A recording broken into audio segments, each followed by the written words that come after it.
Hello guys, hello. This is for Sagittarius. Sagittarius, welcome dito sa aking channel, Kapalaran 888. Welcome Sagittarius. So this one is from March 16 hanggang 22. So third week na tayo ng March, okay? So Sagittarius, first card mo dito is Two of Swords. So parang nasa crossroads ka sa linggong ito. Okay, so yun. Meron dito na Sagittarius na medyo naguguluhan ka. Hindi ka mapakali or hindi mo alam kung ano yung solusyon or gagawin mo. So, medyo takot ka na harapin yung katotohanan. Medyo natatakot ka na harapin yung kinakatakutan mo. So, meron ka ditong malaking parang isang napakalaking desisyon na kailangan mong gawin sa linggong ito. Okay, next card natin is Nine of Coins. Nine of Coins, sinasabi ng baraha sa'yo dito na meron ditong opportunity. This week is a huge opportunity para sa'yo na maranasan mo yung luxurious life. Like for example, pwede kang manalo sa loto, sa sugal, sa sabong, or pwede kang makatanggap ng inheritance from someone na gusto kang bigyan ng inheritance, parang ganon. Nakikita natin dito na sa linggong ito ay posibleng maraming parang umiikot na blessing sa paligid mo.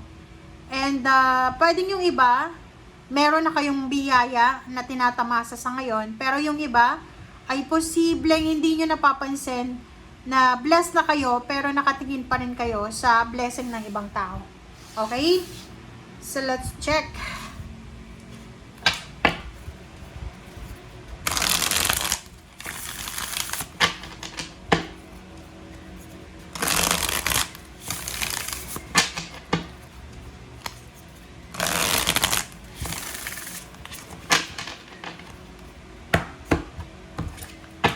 Sagittarius. First card natin is the Moon, oh. 'Di ba? This card ay parang sinasabi sa iyo, Sagittarius, na may posibleng may hihingi sa iyo ng pabor. Like for example, yung partner mo hindi na siya masaya sa iyo. Posibleng gusto niyang makipaghiwalay sa iyo. Or this week ay harap-harapan kanyang sasabihan na gusto niya ng freedom, hiwalayan.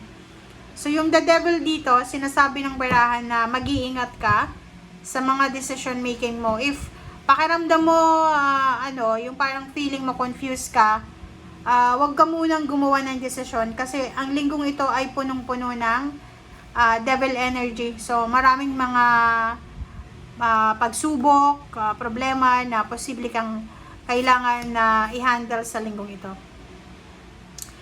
Sinasabi ng baraha sa iyo dito na mag-iingat ka, Sagittarius, sa paghahawak ng iyong pera. So, kung makakatanggap ka ng lump sum of money, yun nga sabi dito, there's a Nine of Coins, there's an opportunity, like for example, pagkatiwalaan ka ng isang malaking halagang pera, mag-iingat ka sa paghahawak niyan, okay? Kasi pwede kang mapagbintangan na ninakaw mo yan, or pwede kang mapagbintangan na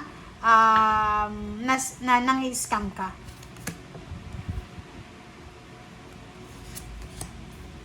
Okay, so yung next two cards dito, sinasabi ng next two cards na siguro may iba sa inyo dyan, Sagittarius, na you are currently experiencing mga negative emotional problems, ganyan.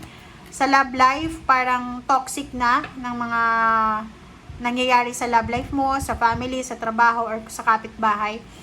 Huwag ka daw mag-alala kasi isang direksyon ang posibleng tatahakin mo. Maybe hindi pa ngayong linggo, pero there's a direction here. There's a journey na posibleng tahakin mo. And doon sa journey na yon, doon mo mararanasan yung talagang overall emotional fulfillment and happiness. Okay.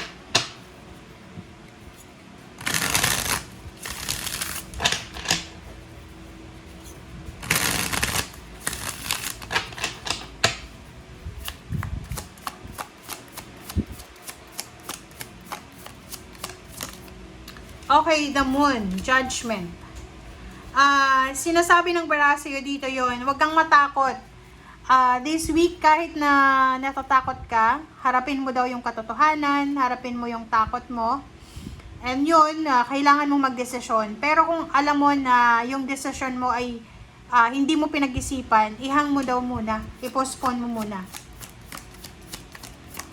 Mag-ingat ka sa pakikiharap sa isang Capricorn energy, sa Virgo or sa Taurus.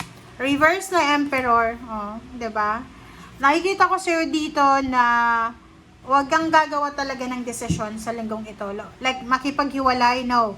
Huwag kang makikipaghiwalay, huwag kang lilipat ng bahay, huwag kang magpapakasal, huwag kang pipirma ng kontrata or ano pa man. Kasi nasa baba yung nasa reverse yung Emperor. Sabi ng baraha sa'yo na you don't have power sa linggong ito. Ibig sabihin, ano man ang desisyon na gagawin mo sa linggong ito ay failure yan. Okay? Siguradong failed ka dyan. Okay, Five of Pentacles. Reverse na Six of Cups. Diba? Parang sinasabi ng baraha sa'yo dito, Sagittarius, na siguro dati, okay, pwedeng dati sobrang nag-suffer ka financially. And sinasabi ng baraha sa'yo dito na wag mo nang babalikan. Kumbaga, as much as possible, ibigay mo yung 101% mo para wag ka nang bumalik doon sa sitwasyon na walang-wala ka talagang pera. Like yung dati, hirap na hirap ka sa finances, kahit may trabaho, tapos walang tumutulong sa'yo in case of emergency, parang ganon. Diba? Sabi ko sa'yo kanina, there's incoming journey na posibleng magdadala sa'yo ng happiness, emotional happiness. And yung King of Swords dito, tsaka Ten of Pentacles, this one is isang direksyon, isang journey ang posibleng tatahakin mo na pwedeng magdala sa'yo ng lump sum of money, financial fulfillment, achievements, satisfaction, financial new beginnings, parang ganon. So, ngayon, kung halimbawa nasa Five of Pentacles ka, medyo confused ka sa emotion mo, hayaan mo lang yan. Kasi, after matapos ng confusion mo na yan, ang problemang yan, maayos bigla ang buhay mo. Hindi lang yung relationship yung maayos. Sinasabi ng baraha sa'yo dito na sobra-sobra kang magiging blessed emotionally and financially. Okay? So, kung makikita mo yung baraha mo, sa ilalim, the Sun, siguro sa ngayon, wala ka pa doon sa pinaka-maximum level ng happiness. Pero, ina-assure sa'yo ng baraha na huwag kang mag-alala. Sa sipag at tiyaga mo, plus yung swerte mo, talagang magiging sobrang masaya ka emotionally and financially in the near future. Okay? Thank you guys. Bye!